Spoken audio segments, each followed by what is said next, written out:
Analyse sur la liste. Bienvenue dans l'analyse. Bonjour à tous, vous écoutez l'analyse, une émission de Maïso.com. Rote tombée. Bonjour à tous depuis Paris, je suis Kerwin Maïzo. Bienvenue à l'analyse, une émission de Maïzo.com. Bonjour chers auditeurs et bon week-end à tous. Nous sommes le 7 avril 2018, voici l'analyse. Les titres. Le congrès de l'UDPS a eu lieu et nous allons boucler cette édition par notre page de divers. Bonjour Caroline. Bonjour à vous et bonjour à tous, merci de nous suivre. Le congrès de l'UDPS a eu lieu. Commentaire nayo et puis analyse sur l'événement. Avant la commentaire, la analyse, vous allez toujours la suite, il y a compte rendu des missions aux États-Unis. Na lingi na signalé que na États-Unis, tout ça là qui ba émission ebele, na recommandé là qui bino toute une série d'émissions, na analyse au Bolandaki sur sortie médiatique il y a syndicat Dokolo. Et entre autres, na proposé là qui bino émission Oyo, tout ça là qui na Freddy Okedi, président ya CIFAR. CIFAR ezali Congolese Action for Real. Oyo ezali organisation ya ba Congolais o bazali basé na Chicago. Et na posé quelques questions na lingala. Ils ont constitué la moitié ya émission échange ezali en ligne. Dans le biso qui moutaouti Afrique a gagné par exemple le green card. Pourquoi à quoi qu'on fait dans Chicago? Pourquoi qu'il n'est pas en Mboka? Pourquoi qu'il n'est pas Los Angeles? C'était et l'on nini yo koki koye bisaye pour na aya. Na répété li kamona pour to komi na période oyo kalamingite ba résultat ba green card des obima. Y a répondre à lobby na bamboka mususu ko kende boye transport en commun coûte zati. Transport en commun, il faut aller déjà dans la voiture, il faut bonde la bateau. Il faut luka permis mango. Mais Chicago est une ville où il y a transport en commun et fonctionne à 24 heures sur 24. Et à la métro et à la bus. Et Chicago, par exemple, bah peut ça kaba cours y a anglais, y a Ophélie. Donc, bon kende ko landa émission ona, bogomona. Ce qui était, bon occupé ko vivre dans Washington. Les alliés villes moko paisible, petit mais costaud ndenge balobaka. Au Kenya Los Angeles kuna loyer cher ba distance bilaï, mais dans Washington ou na métropole ya Washington, c'est-à-dire aux ba ville mike za na Maryland, aux ba ville mike zali na Virginie. Pentagone za na Virginie za pas na kati Washington. C'est une ville où il fait beau vivre, loyer zali penza na kati ya ville zali cher, mais na banlieue on zali penza cher te. Et bon mona ki ville mbala oyo panorama to pesa ki bino tango to salaki émission dans les rues de Washington na Gary Iwele GI Bakolo State. Hein ba to pe bazo ça la confusion to sali des émissions. Ya liboso to zaki na véhicule ya marque mususu wane salaka voyage à février et oyo to sali na mars awa to sali na véhicule ya marque mususu to lobby pe makam mususu. To débattre sur ba sujet ya politique congolaise. Et ça ba même sujet que Oya Libosote. Donc, bon ça la confusion il y a deux émissions. Ndenge na yebisa ki bino na émission et les cas qui na batimisu qu'il y avait deux émissions. Na Gary Iwelepe il y a deux émissions. Et là to tena ki pe ba propos mususu et ezala ki façon ya ko visiter cette belle petite ville de Washington. Surtout lobby petite ville c'est à l'échelle américaine. Mais ce ko ko en Europe, a ko libaya ba Bruxelles ba nini. Mais les États-Unis, ils ont par rapport à New York, par rapport à Chicago, par rapport à Houston, par rapport à Los Angeles. Mais ils ont ville, il y a moukete. Ça, c'était une précision qu'on devait faire. Et puis, beaucoup retrouver en ligne émission là Patrick Kabeya. Il y a un des rares Congolais oyo à se spécialiser dans niveau universitaire, dans makambo etali kotrake mbongo ya mbindo, l'argent sale. Ce qui boyokyo va sanctionner mututel. Pona asala ka mbongo ya ba drogue, mbongo ya terrorisme. Oh, gouvernement oye respectaka loi te États-Unis ba sanctionner bango. Ba spécialiste ya kolandela ba mbongo ya mbindo à travers le monde. Tout ça na Congolais na kati, il a à peine 40 ans, même un peu moins. Et c'est une fierté pour na ba Congolais. D'ailleurs, tokani na ye photo na New York, na chawoka na Facebook boy. Na yoga ka na Kinshasa, photo na yewana za suka na policier kombo na ye kaka boy pour ba konzi misusu ya bazolenga po bayebi ke soka koti na ordinateur ozana mwa bambongo ya mbindo ako expliquer biso mwa makambo ebele hein parcours nini mutakoki kosala pona okoma na niveau wana po ye abandi banda na mutu yazo sala nettoyage na banque et a passé na ba banque minene et aki kosuka na niveau wana comme quoi aux États-Unis the sky is the limit matana yo lola kaka illimité yo bo encourager bana na bino pays wana ezali pays ya bemiuta baleki bino kaka nakala mwana soka za devant un indien américain koloma belé mais soka za devant un wasp bamindelo ya ba protestant anglo-saxon et tout ça ayebisa ya lobi ba koko na yo baleki oya ngai peut-être kaka nakala et tango bayaki bazwa ba noir l'esclavage bakatisa les États-Unis non seulement ba développant par la force de leur poignet mais ba développant par la force de leur cerveau. C'est grâce à un noir lelo oyo to komana ba téléphone portable, ba Bluetooth, ba biloko nyonso ezali ko se transmettre sans singa. Ezali ndeko na biso ya noir. Ba immeuble nyonso milai bozo mona o ascenseur. Ezali otis leiti c'était. Hier ayaki ko améliorer ezali Alexander Mills. Ba progrès minene ya médecine. Qu'est-ce qu'on n'a pas fait sur le plan scientifique? Tozali minoritaire, mais ce que les États-Unis ont tozalaganango lelo, kawana le pays le plus développé du monde. Et zalipe parce que minorité noire et contribua na ndenge ya cerveau. Bon expliquer bana na bino. Ba yebisa ba camarade na bango ya ba afro-américain, ya ba afro-américaine que li solo ba bete la bango que toteka bango. Bango batu bateka bino bo se retrouva awa, ça c'est noyer les poissons. Il y a des gens, des arabes, de blancs, oyo ba longwaka chez bango ba yaka na minduki, ba sala commerce de la honte. Na biso na bango tozali ba victime, ba yate na technique ya diviser pour mieux régner. Ba afro-américain, na ba africain oyo ba immigré na États-Unis, ou ba émigré na États-Unis, ou ba immigré, cela dépend ya côté bozo landela biso. Il faut tous aller la main dans la main. Ceux qui sont noirs américains, bazali un peu perdus. Certains d'entre eux, c'est une politique voulue. Il y a kocha bango na situation. Et on va se retrouver na violence sur makasi. Oh drogue, oh violence, oh boye. Tito ko koma na likamboya, Black Lives Matters. Ça dit vie à noir payé et kontaka. Black Lives Matters. Vie à noir payé et kontaka. C'est là 50 ans.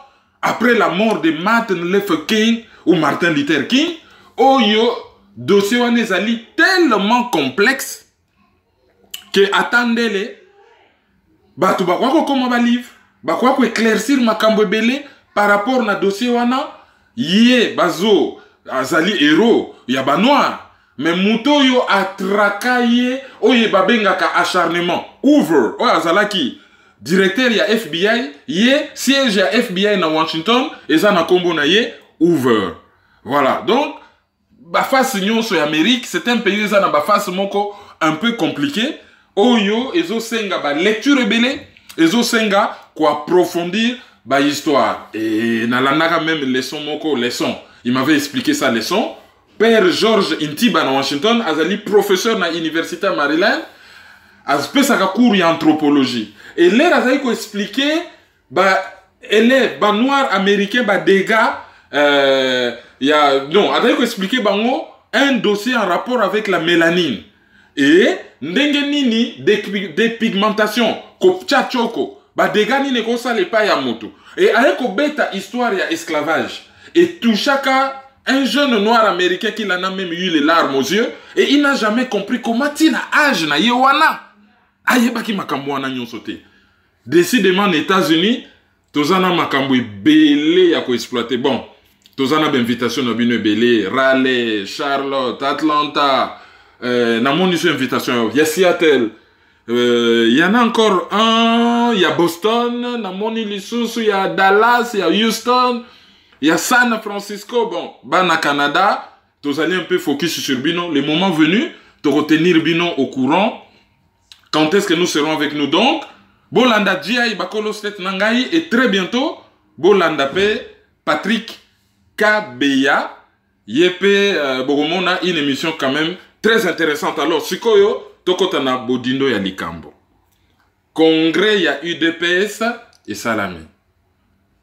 Congrès wana ezali congrès extraordinaire. Congrès extraordinaire wana esalami du 30 au 31 mars 2018 na siège ya UDPS na Limete. Commune ya Limete. Ezalaki convoqué par Jean-Marc Kabound, secrétaire général ya UDPS. Et à l'issue, na souka ya congrès wana ba voté Félix Tshisekedi Tshilombo comme étant le nouveau président ya UDPS Mokitano ya Nkondo Etienne Tshisekedi wa Mulumba. Tozonga nanu mwasi mamuke. Tango Tshisekedi oyo ya papa azalaki kobela awumeli na Belgique esange kotaki mobulu sima na ye IDPS esali scission ekabwani presque tokomina IDPS Limete ba mubake na Limete IDPS Belchika kuna na Rigini. Période wana tolobi IDPS ezali patrimoine national, c'est-à-dire ezali parti politique moko ezali tia ba congolais nyonso. Quel que soit groupe linguistique na yo, quelle que soit origine na yo, quelle que soit province na yo, ezali parti politique ezalaki ko répondre na ba critères oyo ba politologue ba établissa pour na ko caractériser une association oyo ezali ko viser conquête ya pouvoir que ezali parti politique. À ne pas confondre na ba association monsieur sur la société civile et à ne pas confondre avec un groupe de pression. Donc à l'époque tozalaki kaka na un père ezalaki parti état ou on les a bakamoko particulier et puis IDPS oyo ezalaki parti politique vraiment national oyo ezali na une certaine idéologie, un parti laïque de gauche et tout ça. Donc toyebi ba objectif nango, toyebi idéologie nango, c'était un parti politique national et ezalaki na assise populaire et nationale, c'est-à-dire ezalaki na batebele et ezalaki na ba province nyonso. Tango esanga ekoti mobulu, to sali banalise lobby Tshisekedi il faut asala congrès atia ordre na ndako wana. Mutu oyo avivaka seko na mokili azalite. Soki nzoto ekei na bompaka, na sima bompaka oyo landaka ezali liwa.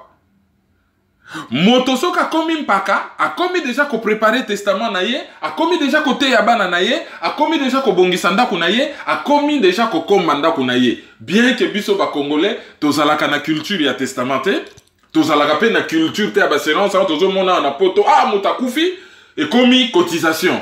Or moto soka ndimi ko futa na ata moi 10 € par mois ya assurance et ko permettre que mukola ko kufa. Bana ba récupérer ata moi 15 000 €. Bana ba mais quand même ko sombela bango ata moi cercueil.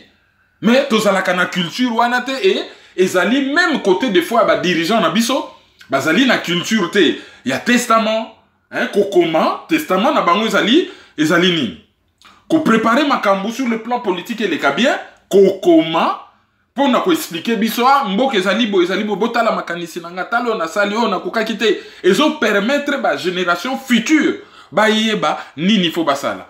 Etienne Tshisekedi asalaki yango te.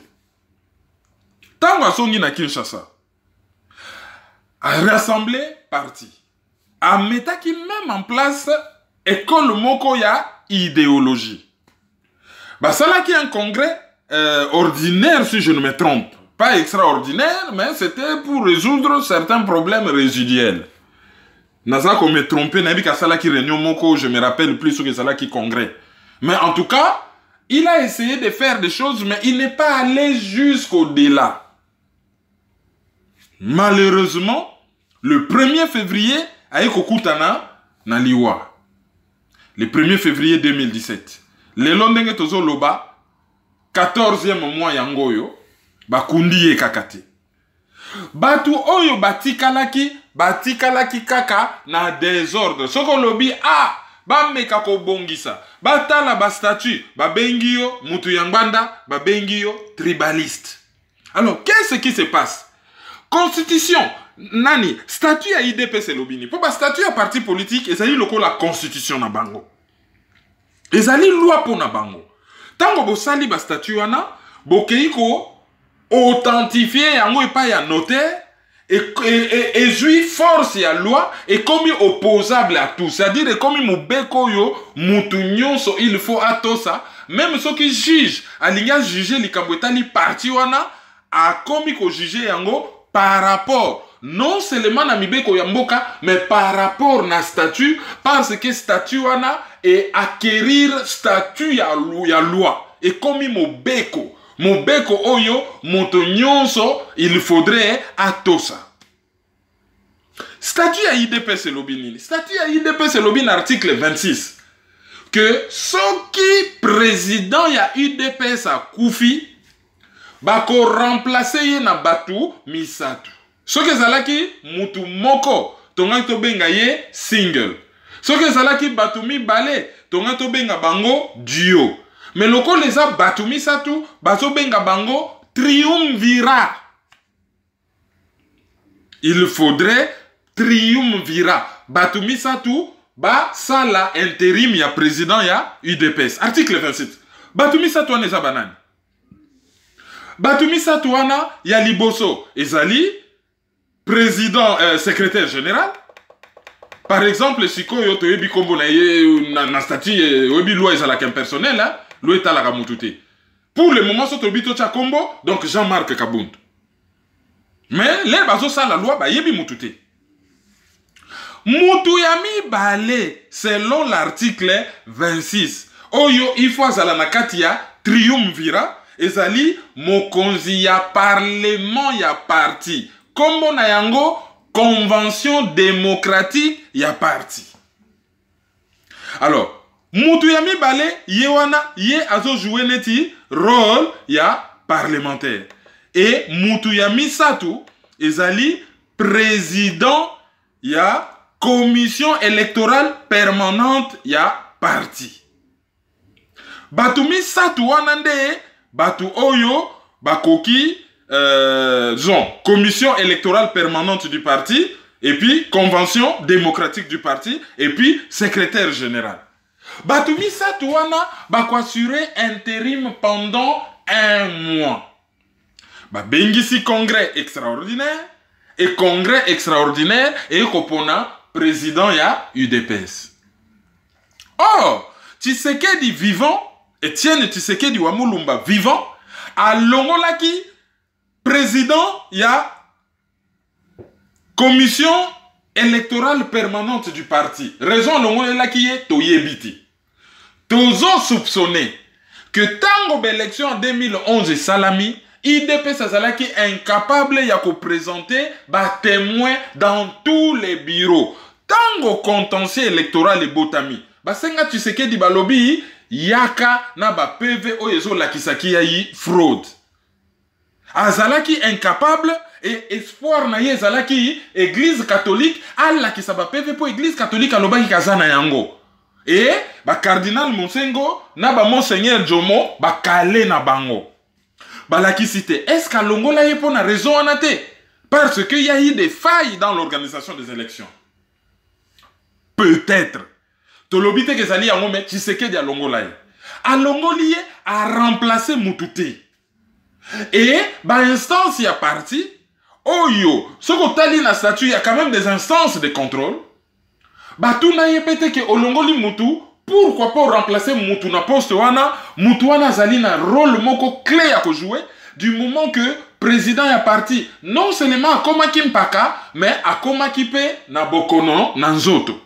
Entre autres, ba bokono nyonso oyo kimpaka, eyaka na yango. Convention démocratique ya parti, Bachala na bango yango en place c'était. Bon ça la peut congrès bon mettre en place, Bachala na bango yango en place c'était. Alors, tango Etienne Tshisekedi a koufi, curieusement, en violation mais flagrante ya statut, Jean-Marc Kabound a commis benga président intérimaire. Ce n'est pas ce que dit le statut. Alors, IDPS Abele la Kalobi, Kabila a violé la constitution. Kabila, c'est vrai, a violé la constitution. Mais l'IDPS o ezali parti à ba Congolais. Oyo ezali parti oyo ebelelaka état de droit antienne na bango ezali état de droit il fallait prêcher par l'exemple. Soki IDPS akoki ko respecter statut na yete, est-ce que akokoka ko respecter constitution? Donc illégalement Jean-Marc Kaboun a commis président intérimaire oyo statut et lobby boyete. Alors ingénieur Moubake a raisonné à lobby bon lokola congrès et salamité ba institution mususu ezalité président akoufi sur le plan juridique ba technique juridique ba salaka nini soki makamunyo ezali bloqué on recourt na base souverain primaire yango na lobaki bazwa ba memo ya ba section nyonso ya base nyonso IDPS ba cellule tout batina ba memo wana bato ba proposer ba idée basa la conclave wana est désigné bato oyo bakoki ko convoquer congrès bato na soki ba convoquer congrès ba ko voter président. Sur le plan technique juridique c'est la démarche à suivre mais basali nini ba belelié ndoki aro sur Moubake auto exclusion. Or Félix Tshilombo akendaki ko sala réunion à bandoki na bakamere banini ye auto exclusion wana oyo to yebite soki bima na notion nini ya droit na droit administratif to yebi amote. Soko koti na parti politique au ligno longwa tu démissionnes au rendre carte na yo au démissionner au longwe. Mais soki ba nommé yo na poste moko quelconque dans un parti politique mon conjoint a nommé yo soka moni ko kwe na mbeba alongoli yo. Principe de parallélisme, de forme et de compétence. Mon konzi o yazali na pouvoir ya kotia yo nebonga, ye pa azali na pouvoir ya kolongola yo nebonga, soko kwei na mbeba. Po pouvoir ane zali arbitraire te. Soki mutasali mbeba na IDPS, il faut ba longola ye, bako lo bate ko asoto-exclure. Pour ça, na mutu asoto-exclure, ça n'existe pas en droit administratif. Mutu na retour na bino menga na m'exclure, na ngate je me considère comme membre de l'IDPS. Yangona tokoya na bakaki o tibala za muta IDPS te, sami badi bangaza muta IDPS te, ba soto exclure. Or bango ba soto exclure te. Ou ba longoli bango, ou bango ba démissionner. Or logo la bango ba démissionner te ke ba longoli bango te, ils sont toujours membres ya IDPS. Qu'on le veuille ou non, c'est la loi et dur Alex cède l'ex. Mobeko ezali makasi, mais ezali mobeko mutu nyonso et sengeli atosa yango. Donc, ba respecter eloko wanate. Ba yeko convoquer congrès. Liboso ba prétenda ki ah non, tozo convoquer congrès te, il faut to kundana no mokonzi na biso. OK. 14 mois ti lelo ba kundina nu Etienne Tshisekedi te. Pourquoi? Parce que tango Etienne Tshisekedi a koufi, ba lingaki ba sala marchandage moko honteux sur nzoto ya Mowei pour obtenir des dividendes politiques. Les images existent. Conditions à qui ont y avant coup fatika ki mukanda, ba kosi ke aponaki Félix Tshilombo, secret bimé pa Jean-Marc Kaboun aponaki Moubake.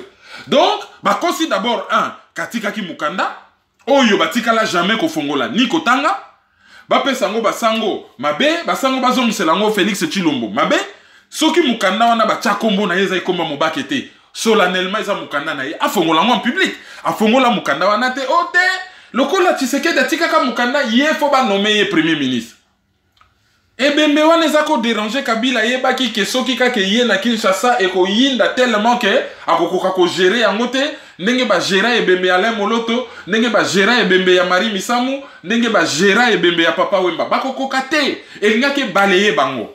Allez, on ne sait pas ce qui s'est passé, batena nos conditions. Après, leurs conditions, bamonia, et aussi batembalamo babimisi conditions mi baleo yazali héros, il faut bakundaye. Le kola, premier docteur en droit, il faut bakundaye na palais de justice. Pouvoir et lobby niet. Oh, il faut bakundaye na stade des martyrs, place à bandaka, ba action politique naye. Ba famille ya ba pendu ya Pentecôte. Ba Mahamba, ba Bamba, ba Okito, ba Ngotu, ba Lobby, niet. Azalaki impliqué na dossier wana, ba koki kocha awate. Oh, il faut sikoyo, ba kundaye na lopango parce que Azali, héros national. Parce que ça na groupe ya batu moko. Oyo, na raisonnement nango, je parle bien d'un groupe de personnes. lokola Lumumba zali héros national et kazali mutete là, il faudrait bango pe groupe ya ba tribaliste wana qui n'engage pas tout le groupe linguistique Luba, je suis vraiment très précis. Groupe wana bakanisi ke il faut be ba Luba bazalana héros na bango, alors ba komi ko imposer na makasi. Il faut ezala Tshisekedi. Bota la raisonnement na bango. L'air Tshisekedi et Simbina Nouté, ba komi ko sa la propagande sur Rosie Mukendi. Bazobo sanake. Soki bache Rosie Mukendi, o azali martyr. Et bembenaye d'ailleurs et bungi. Ça, ce n'est pas normal. Bo bomi mutu a bomiye. Il n'y a pas de jugement. Moi, si batanga ki kombo bache à côté, babimi se libiso un second couteau. Le lo oyo, l'État lignami que non, yé mutu fa participer ne bembe. Non, bati ke bembe ya batu ba kende ba kunda yango. Bazuye bembe wana ba bombi et bazo faire souffrir famille. Rosie Mukendi a koufi en martyr. Groupe ya batu moko ba komi ko luka, Rosie Mukendi a koma héros national. Alors, dans ce cas, babenga pe famille ya Chebeya héros national. Arma Tungulu pe yekuta bamana Kabila libanga et toyoka même kapupula ye makofi avant babomaye. Donc yepe héros national. Donc on a déjà moi logique wana ya batu moko yo bazana moi agenda moko caché et agenda wana agenda ya mabe par rapport à tous les Congolais. En premier même, ba frère Nabiso, ya baluba po batuana ba action na bango. Ils ont salir tout un groupe linguistique. Oyo, ba yebi ni de près ni de loin agenda na bango wana. Donc, ba sali ba exigence. Kabila a profité, muto ba benga Kabila donc Hippolyte Kanambe. A profité de loko na lobi. Eh ben moi les autres dérangé nga. Loko la bango mo batie ba condition. Na pesi bango avion ba kene matanga.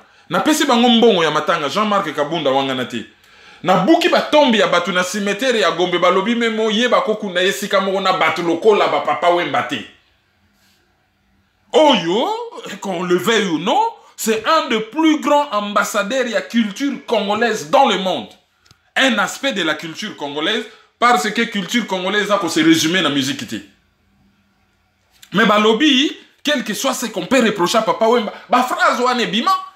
Tout le monde a une conférence de presse. Félix Tshisekedi, Monseigneur Mulumba. Ah, tu as qui conditions, mais ils ont eu exigence, c'était ils simple souhait. Mais il y a eu des conditions. Ah non, si koyo, bakunaye kaka na lopango. On a même proposé to l'hôpital là. Mboka anezo vivre une situation particulière, mboka est occupé. Tozana ba patriarche na biso misusu, ba se retrouver à Libanda, Mobutu Tanzanie na Maroc. Na betela bino lisolo na lobiti lelo maman Bobila dawazaka na mpili. Bakoki na bango provisoirement babi bon. Mukulu Tshisekedi tokundio na Belgique. Mukolo toko benga na bapaya wana to organiser pendant journée na biso badei to rapatrier babi bembe na biso. Je me suis toujours posé la question, Tchombe pe il faut ba historien batala pendant rôle na ye exact.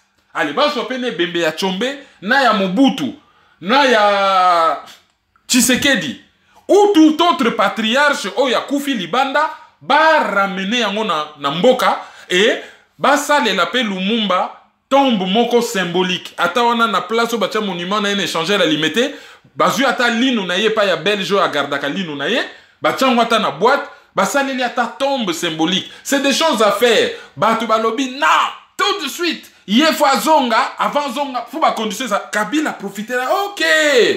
Par rendre un service, et bien on les a dérangés, ok, j'en profite. Les gens n'acceptent pas leurs erreurs. Dernièrement, Félix Tshisekedi a fait une interview na RFI, pas où il est quelque pas Boisbouvier, mais Moussoussou. Na info un jour avant Zolobanine. Alobi, ba contact discret, présidence à reprendre contact na famille na biso. Ngana lingi même pas qu'on reprendre ba contact na bango. Qu'on reprendre, c'est-à-dire azalaka en contact na bango azaki ko wangana. Alingi pas ko reprendre ba contact pour bazali cynique. Oyi motema mabeo ya kindoki wana. Bango batu bazo empêcher bemba tata na ngezonga e ba kosela rabiso makambuke biso batu zalaki ko boya. Alors ngana bango na lingi sous contact te bazo solola na noko na ngato papa leki na ngai na lingala parce que oncle na français. Papa leki na ngai Monseigneur Mulumba yende mtazo tala dossier wana na bango. Mais pour na bato wana ba raconter que bango bato bazoboya. Bato na communication na bango c'est simple, ezali to pesi avion, to pesi mbongo, to préparer même tombe, deuil national, c'est un ancien premier ministre, un grand commis de l'État, to préparer qui tout deuil national et bango ndele bache ba condition biso to lobby, to ko remplir ba condition wana te, ba fanda nango et lokola ba boya ki ko remplir ba condition, biso to boyi na biso ko remplir ba condition wana bon, bango pe ba boyi ko kunda, ba fandi nango. Mais quand il fait ces déclarations, Azobo Sanake n'a heure internet. Les paroles restent, les écrits restent. Tout reste. Azonga na mission na ya salaki kala, azali en porte-à-faux par rapport na ba propos atenaki na RFI. Donc, ba négociation, il suffit que ça pouvoir bozali illégitime, illégal, on négocie plus avec vous, c'est fini. Totié provisoirement na Belgique, soto bengani bino arozonga na mabele ya bakoko nae. Ils l'ont pas fait. Donc bakundi yete, mais bakeko ça la congrès na salisuka na diversion il y a quelques minutes hein, pour na ko remettre en tout cas ma contexte. Donc congrès extraordinaire et salami Tshisekedi akunda mena note. Et l'air salami ba luka ko louer salle mabe, ba changer date mabe, ba modifier mabe. Ba rumeur coûte circuler que Moïse Katumbi a promis ki bango mbongo mbala mo pa siliki lokola Félix Tshilombo cha libaya que yé pas sa candidat à l'élection présidentielle a retiré na mbongo na et ko salama na limité et salami na limité et se retrouver nango comme un meeting populaire to yeba ka pe perdre sala congrès moko na stade na concert ya Saiko batu plein.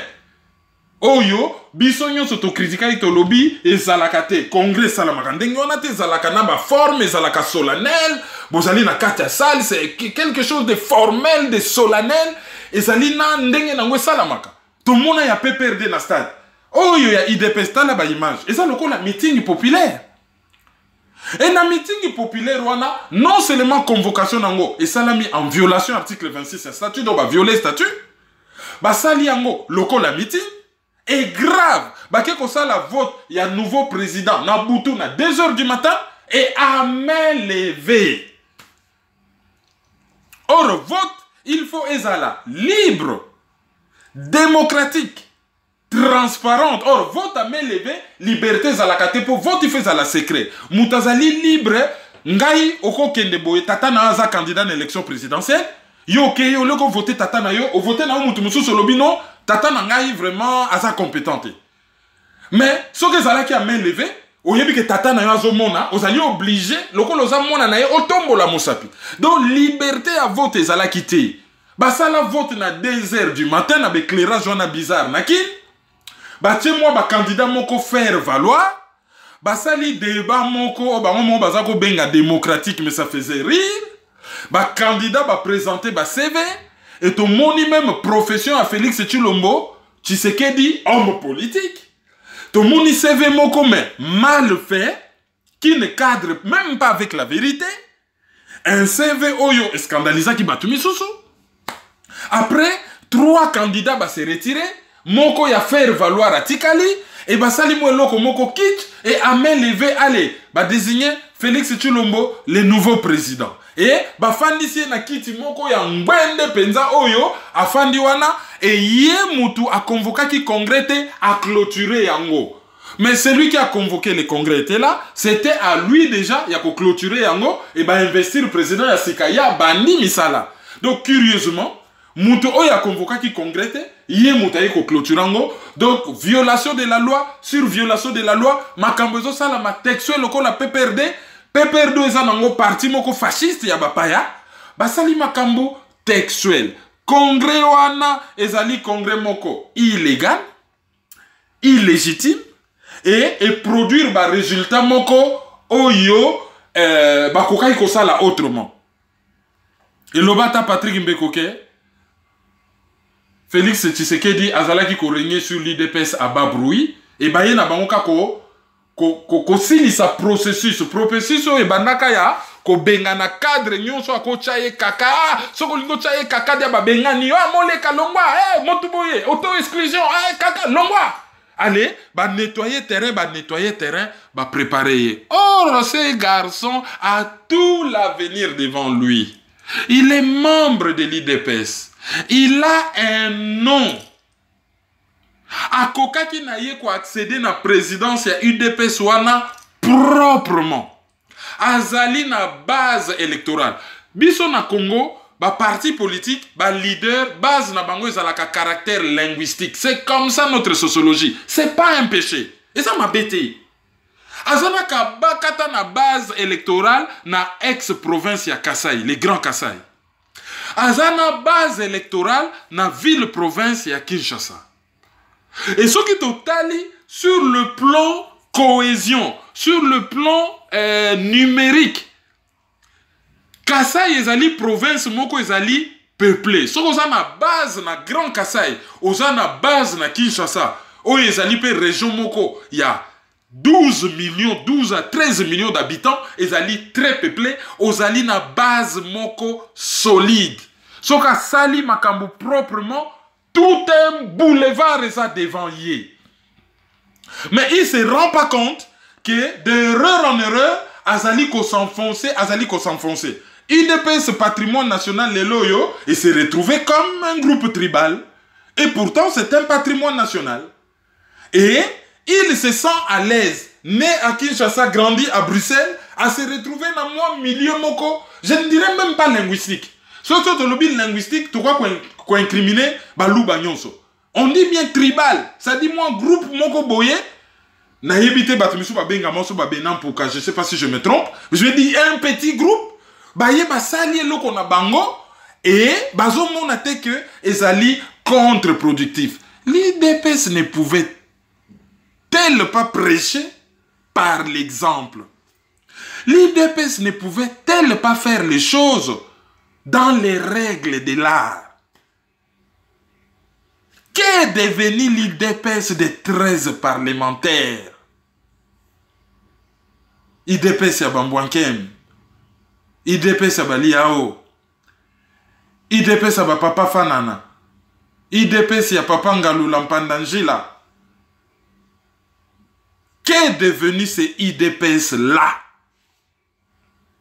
Et Tikalikaka, moi, portion moko congrue. Batbazo kende d'erreur en erreur, d'erreur en erreur. C'est vraiment dommage. Quel gâchis.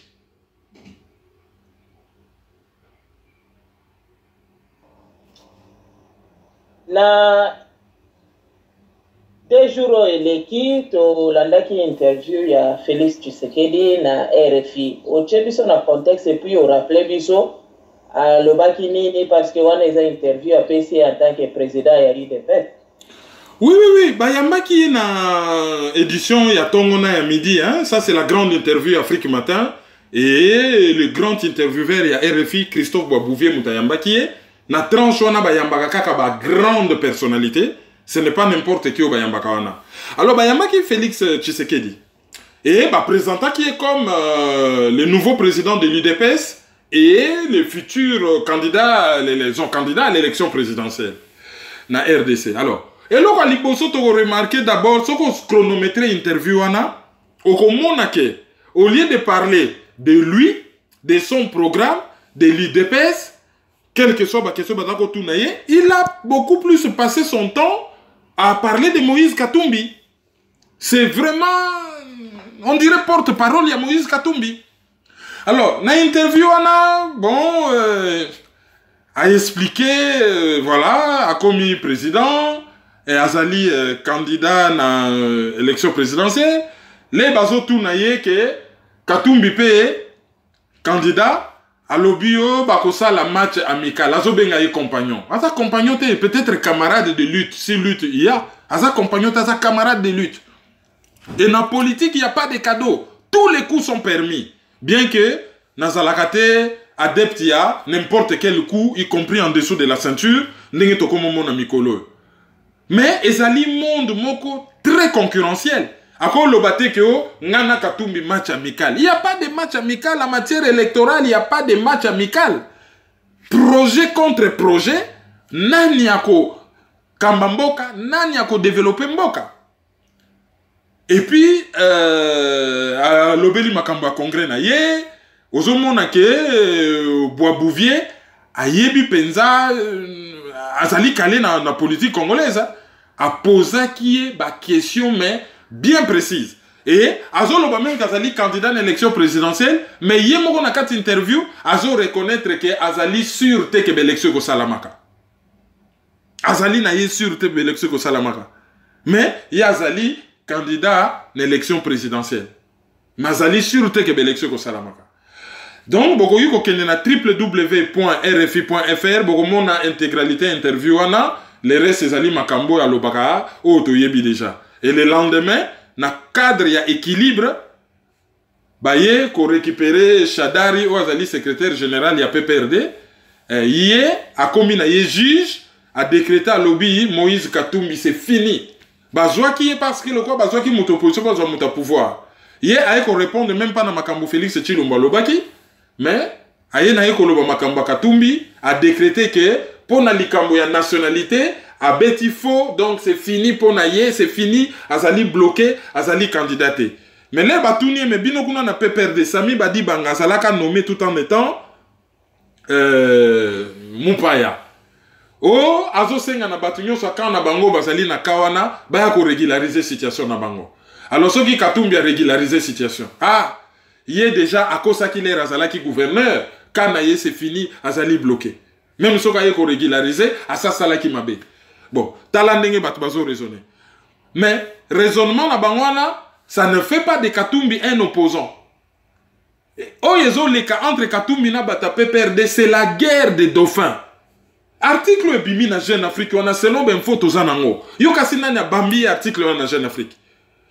Mikolo yo nakati ya Kabili, guerre ezali Kabili Kanambi. Guerre ezali entre batoto ya Katanga na batoto ya Manyema. Batoto ya Manyema, Mama Sifa, Matata Mponyo, batoto ya Katanga, Ozui, Baba Kyungu Wakumwanza, Forest, Moïse Katumbi, groupe Wananyonso, Baso Bunda.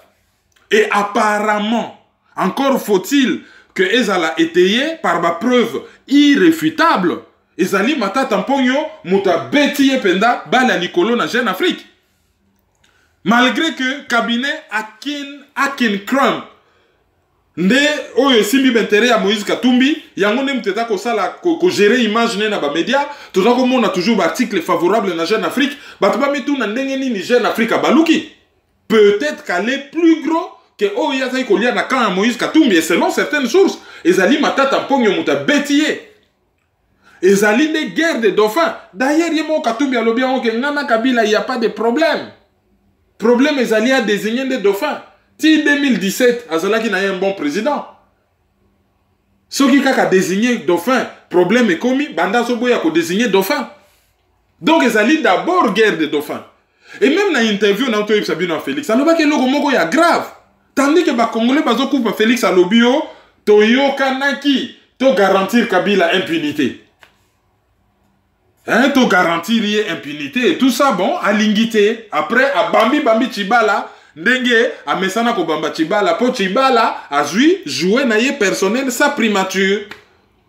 Donc so to zongeli Shadari les baso taper Katumbi baso taper était comme opposant. Baso taper en tant que guerre na bango ya ba dauphin na quand ya Afdel. To benga ndenge na quand ya Afdel, c'est la guerre des dauphins. Po il faut to raisonnaka to komana ba raccourci moko na quand même un intellectuel qui dit que ah Binon, Bolobaka, IDP, c'est un parti familial. Est-ce que Bato Bayaki na congrès na bata famille à Tshisekedi? Ce qui ba lobby, IDP, c'est un parti familial, et Niko Lobake, ba instance union sur pouvoir, et zali soit détenu, soit sous influence de la famille biologique à Tshisekedi. Et Niko Lobake, ba membre union sur IDP, c'est zali ba membre de la famille à Tshisekedi. Sous influence. Bakotsa na bango batibi susu, mais Batouana bazali sous influence. Donc, bah, raccourci comment on a ceux qui va attaquer yo, le fait que va attaquer yo, a yo zali opposant. On a eu ça qui battu dans lobby, bah beti fayou là, bien on va tembe. Yaza opposant te bah betiye. Tu rappelles qu'à battu ton lobby, mais bah beta qui peut la moina. Membre ya peut perdre bah beta qui est. Ah, ceux qui va kangi mon tout ça qui a comme opposant. Bon on dénile sur bah kanga, ça ça peut perdre. Dénile bah kanga était. Nous reprochons. Désolé, nous reprochons aux gens leurs actions politiques de lobby. Si vous posez un acte politique, vous allez prisonnier politique. Mais si vous commettre une infraction des droits communs, ceux qui bakangio, bakokite ko rattaché ango, lokola yo zali politicien, lokola yo zali soki nani, soko ke ko bundana mwase na yo, ozota mwana mutuka, onyati mwana batu, soki bakangio, oh te, yo komi prisonnier politique. Non. Il faut tout approfondir. Réflexion na biso, il faut tout approfondir. Raisonnement na biso, tout ça na ba raisonnement, ya likolo te, dossier à Congo ezali tellement complexe, ezo senga na biso, tout raisonner en profondeur. Koleki sikoyo na page na biso ba divers. Sujet les bosso ezali liwa ya Winnie Mandela, mwasi ya Madiba, Nelson Mandela. Avant ya kobeta lisolo ya liwa ya Winnie Mandela, na ko signaler kaka bato bayebaki te Boboli Kolokonga, oyo azalaki ancien premier ministre, akufi na Belgique. Et Boboli Kolokonga azali un des grands CV ya Congo. Azalaka président ya conseil législatif, c'est-à-dire président ya parlement. Azalaka pe premier ministre. Et à titre subsidiaire, azali parrain à mariage et à Mobutu na Mama Bobila Dawa. Tango pape, je crois, Jean-Paul II, ayaka kobali sabango na Kinshasa. Alors, à Koufi, et l'autre déploraka na génération wana, Congo ezo vivre une histoire très difficile. Ba papa wana ba yebi ba vérité belé, bazo koufa, bazo tika ba livre te. Donc, bazo kende boye, bazo tika biso na rien, on ne sait rien. Bilan politique na bango ezani. Toyebita?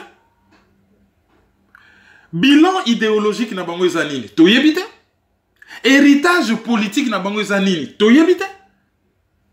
Papa on ne se sentait plus bien depuis un certain temps. Il avait perdu son fils unique parce que na bana basi avec un fils unique Mabrouki. A perdu na ba circonstances moko mais dramatiques. Je vous épargne les détails. C'est tellement lourd que je vous épargne les détails. Et depuis wana il n'était plus bien. Akokaki ko dicter les fils que ba mémoire na ye. Et il fait partie à Batuya Bandundu Oyo Poazali Musakata et Basakata ba pesa deux premiers ministres Nsinga Uju Boboli Kolokonga et puis ba pesa presque un président de la République mais bon presque président au commissariat de la République parti PT Parlement de transition Oyo Koma qui presque ko diriger Moka na reine ya période à Mobutu cardinal Monsengo. Bon, tribu wana basakata na région ya Bandundu sous région ya Maindombe ba pesaka kate ba premier ministre mibale na ndenge na lobby un presque président mais bon azalaka président ya parlement ya transition oye kambaka quand même mboka pendant une certaine période ezali tribu moko pesa Congo ba mimpe belé na Congo ezaka na ba spécialisation ka bogomona allez, Équateur, et puis si ba généraux est belé. Ah, Kasaï, et puis si ba juge est belé, et puis si ba enseignant est belé. Ah, région peut-être Katanga. Et puis si par exemple, je ne sais pas moi, ba ingénieur est belé, Royokaba Congo. Ah, et puis si ba homme d'affaires est belé. Tout ça, moi, ba spécifique, ba spécialité mogo régionale, boye. Ba Sakata n'a remarqué, à part sur le plan politique, ba Sakata toujours bien représenté. Et puis sur le plan judiciaire, hein, les seuls juges Congolais ou azalina africain pour le moment ou azalina cour pénale internationale. Je ne parle pas des procureurs, je parle des juges.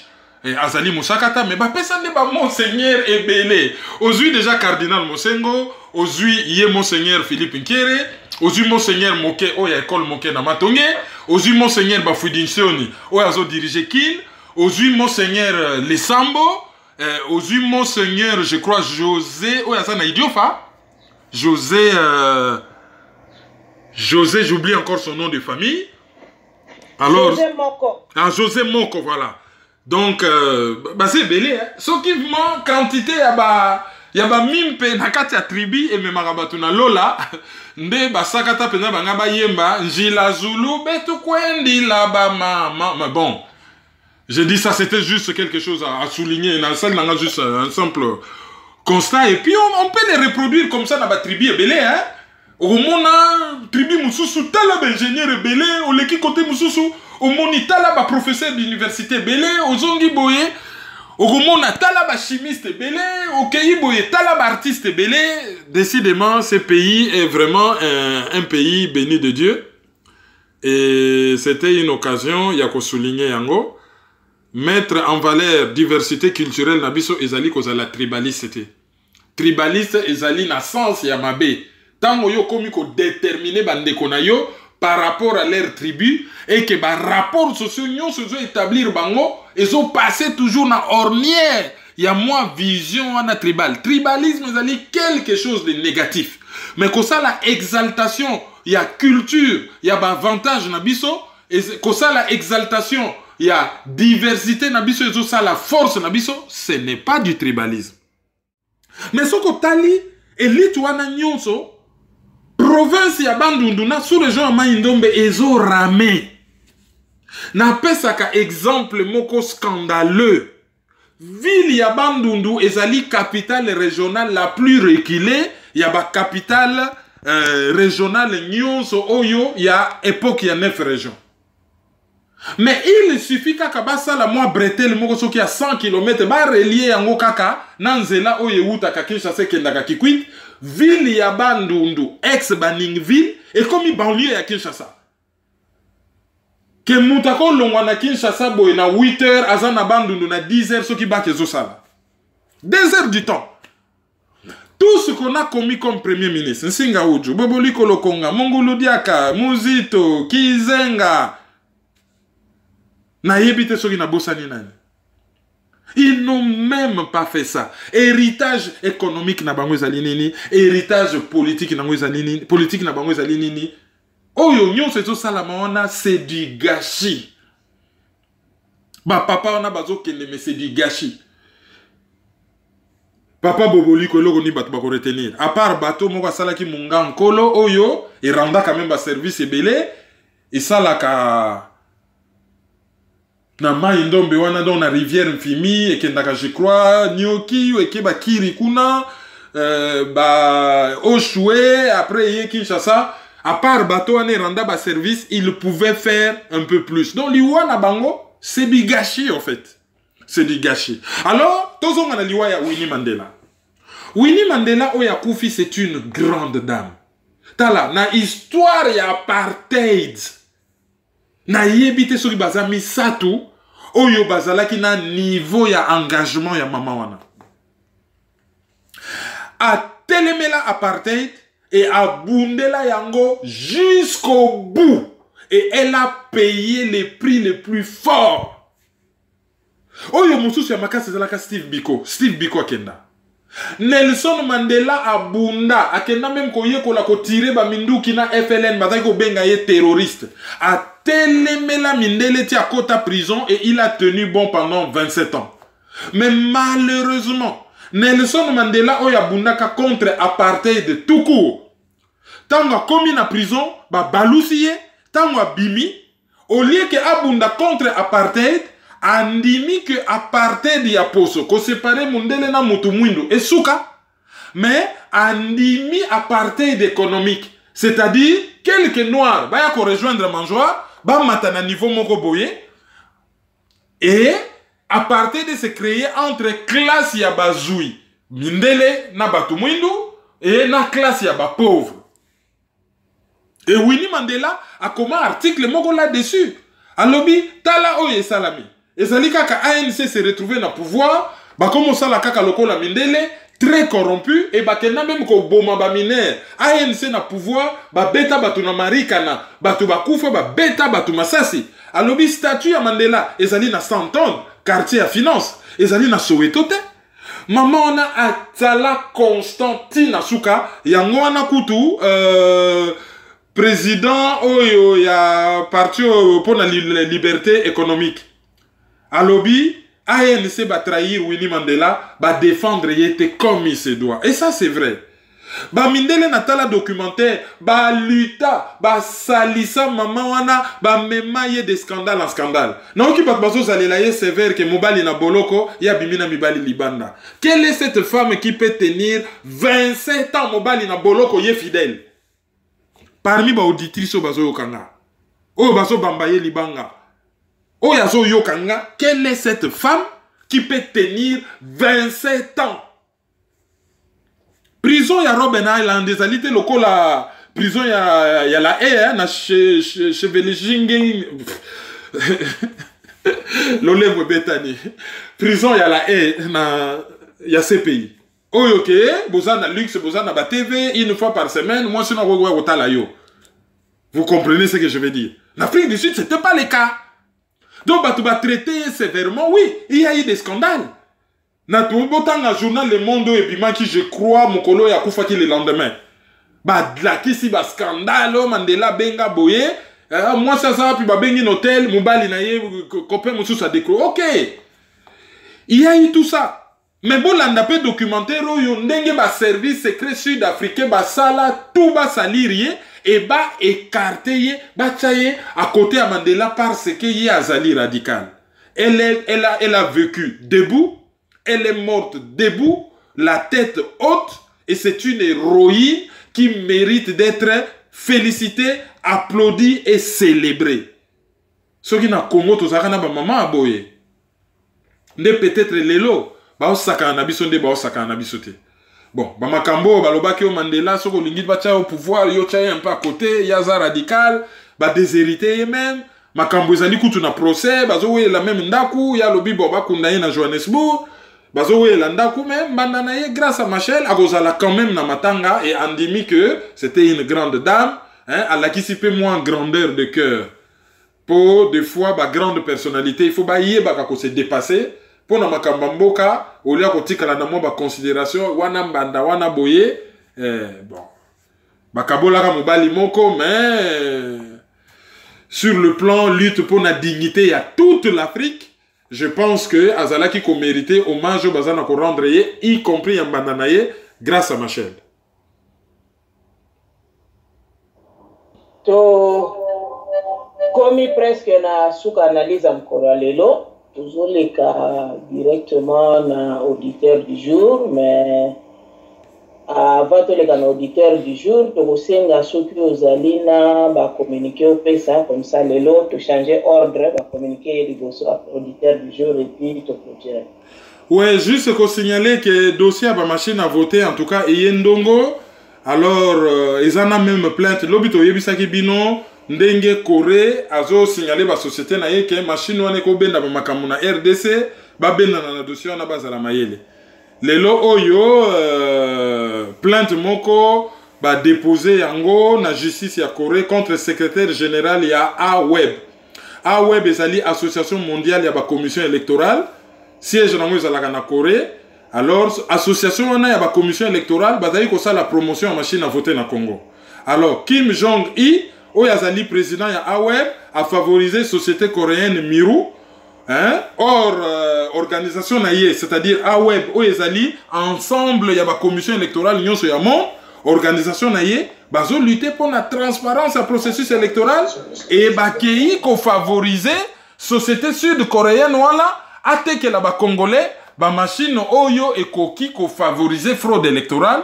Alors, à se retrouver devant la justice sud-coréenne, toyebite côté à Kosuka. Alors ba machine wana dossier Mbappé zali na site ya RFI hein bokomona yango et puis ba machine yango pe batekeli yango il y a Fiji. Donc et puis marchand yango pe zala qui passait de gré à gré. Même pas appel d'offre public boy non. Na ndenge à gré to beta na ndenge li bayanke na ndenge ya COP. Ba yika ba bengi mutu na simanda ko yaka to solo la. COP ya 150 millions de dollars. Donc c'est vraiment tout un dossier.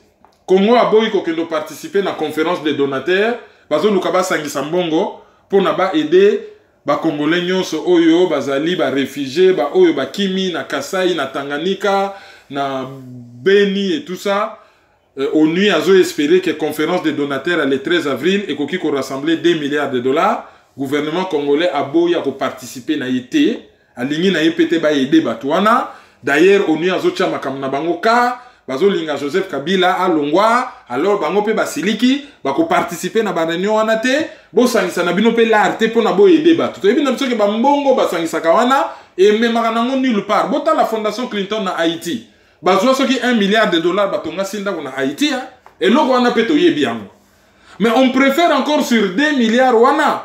Ata 200 millions quoi en Congo que zéro n'enge gouvernement oyo illégitime et comme au boya kokende pour des raisons personnelles. Bon, va communiquer comme tel ezana yangote to sito loba union son bandeli. Auditeur du jour n'engo lobeli biso ezali Marcel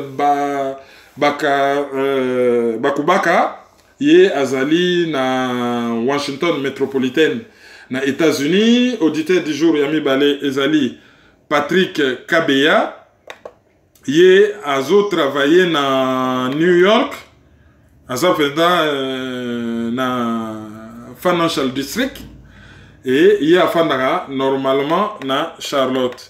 Alors auditeur du jour na biso ya Misatu ezali Christine Boale ya Minei ezali Nzungu Mabilukwa. Auditeur du jour Nabiso, ya Mitano ezali Van Dan. Ya Motoba kombo na ye Teresa Markaya. Et 6e auditeur Nabiso ezali Dickinson. 7e auditeur Nabiso ezali Maman Efrazi Djema na Bristol, Grande-Bretagne. Et Tokosuki Sana Lucas Chibamba. Et puis Mpiedi Malebo Pichu Landu Ngaba Lemba Guy Manana. Et puis voilà. Na Oyo Azali na kombo ya KM. Les loto tcheba auditeur du jour, moi et Belé. Ezalaki quand même exceptionnel pour Tozalaki absent Moulaï. En tout cas, merci Nabino pour la fidélité Nabino. Les loto Zali na ba communiqué, analyse du week-end Ezalaki un peu Moulaï. Tokutana Mbalaya Sima. Juste un mois avant Tokabwana, tout ça déjà dans le mois d'avril, ezali mois oyo batu bakanisaka makambo ya génocide ya Rwanda, comme ça na ba édition oyo mususu boya tokomeka otala ndenge nini ya kolobela. Ah oui, tokolobela makambo oyo etali génocide ya Rwanda. Bon, ezana ba sujet mususu oyo to zappé et puis ezali pe moi onde na lobi ba loterie bimaka. Hein? Bino bat boyebi États-Unis bien, toyebi na ba loi ezali local, ba avantage mususu ezali local, locaux pardon, et puis ba biloko mususu ezali fédéral, je crois, je ne me trompe pas sur ce plan. Bon, le programme est belé en Amérique, mususu ezalaka na niveau national, c'est-à-dire fédéral, ba mususu ezalaka na niveau ya ba État, neti neti mo ba république américaine ou ba province. Et puis le programme de réintégration il y a bateau bayaka ya immigré ya nini ezalaka na beaucoup plus eloko fédéral. Et puis donc partout au mutako kokwea akokende cours anglais ezala gratuit et ezaka ka spécificité ya Illinois te ou ya Chicago te. Et puis et là, mususu ndengo lobai ke monseigneur basaka to apesa monseigneur moko on a évité na sens mais apparemment au mususu akufa ki monseigneur Lesambo pe je crois que musakata donc baza 3 cardinal Monsengo, monseigneur Philippe Nkere, monseigneur Lesambo, monseigneur Moke. Ah, monseigneur Moke, ba monseigneur soki José moko ya Idiofa. Batu baza ebele. Et le seul juge congolais au Yazali na Cour pénale internationale. Ok, donc merci ningi na ndenge balandi biso to mona na mikolo ya po na analyse et puis to signaler pe ka ke maizo.com abakisi mbula moko lisusu. Abakisi mbula moko donc ba nouveauté ezoya et merci na 10 millième abonné na chaîne YouTube na biso. Toko essayer qu'on retrouve et puis tochaye auditeur du jour ou autre chose. Mais en tout cas, vous dépassez 10 000 abonnés na chaîne YouTube na biso. Merci pour la confiance. Biso tozali constant. Tokenaka ni à gauche ni à droite, la tête haute, constant, tout droit et tous autres tracés zela na biso. Toleka. Au revoir. Au revoir. C'est Dadadi. Merci beaucoup.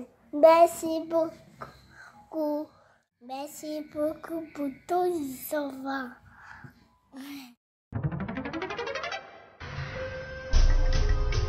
Yo, petit à petit, Kermine implique Banakin. Fouta ici, fouta par là, fouta autant. Dans les mille qu'on foutait là. Peuple congolais. Yo, qui n'a le toza ba colocataire? Oyo ezali colocataire. Qui n'a le toza ba colocataire? Oyo ezali colocataire. Qui n'a le loto koma ba colocataire? Oyo ezali colocataire. Qui n'a le toza ba colocataire? Oyo ezali colocataire. Donc c'est soutenir. Il faut lutter pour une nouvelle société. Mais pour la lutter, il faut que la arme, il y a vérité, il y a justice. Tontika le puta, tontika l'hypocrisie. Mboka qui est na parti, mboka qui est na sans position, la génération n'a pas besoin de couper, qui est na sans position, sans solution. Mais nous vivons dans les pays un temps de confusion, d'obscurité, de désespoir. Mais nous savons qu'au plus profond de la nuit, l'aurore pointe déjà à l'horizon. Analyse sur la liste. Bienvenue dans la